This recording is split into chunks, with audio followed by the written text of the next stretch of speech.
On 14th November 2022, the President of the Federation of Khasi, Jaintia and Garo People, the FKJGP Dundee Khongsit, was summoned to the Sadar Police Station in Shillong for a probe into the alleged manhandling of a few pedestrians and vandalism of vehicles by members of the organization at a recent rally in Shillong. Speaking to newspersons after the 3-hour-long interrogation, Dundee Khongsit informed that he had cooperated with the police during questioning as it is their duty to do so. Further, he went on to say that though some of the allegations made against the organization were blown out of proportion, yet the same have been clarified by the Superintendent of Police East Khasi Hills, who informed through a press release that the victims had only minor injuries inflicted on their bodies and were given first aid before they were discharged from the hospital on the same day.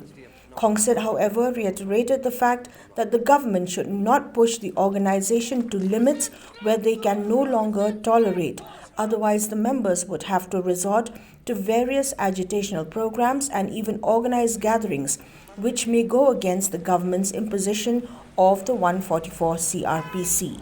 Nakaliang jangki pulit ito di kamram jangki pating khat jangi kung ginong alam ban kali ke kali ban kali ya nakaliang jangki ngem sopir ro em te tanggawai kalong ba ko banong ba ya ka sarkar ne ya ki bor jang an ba mo wat nom nyak than jangi sakro wat nom nyak than jangi sakro nomor ba da ka poi ka kut lat ni man sia bang hap phai khmat hap ban ya confront more. Don't push us so much onto the wall, otherwise we'll have no other options left but to confront. Vì cái này hak jing sim jonga kom nong elam,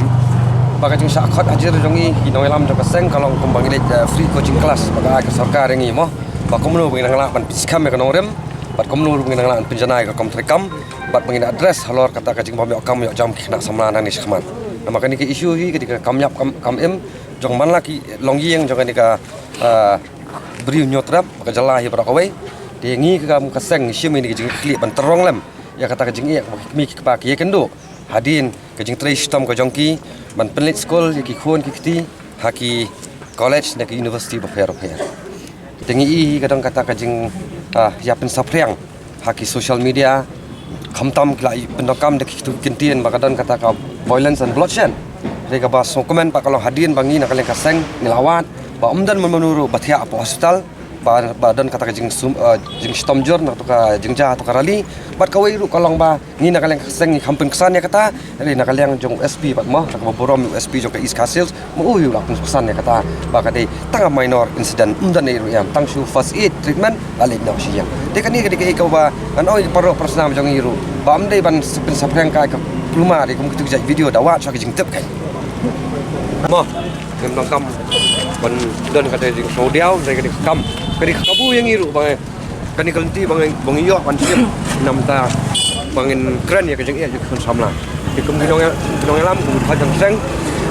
ini don kata kam siam ka ba sirham nang ni sekhmat ginong trai met ban siam nam ta ka ba ka met ki pang dok pas nam jangi bat ki kon samla hai bara Mesin serang! Mesin serang!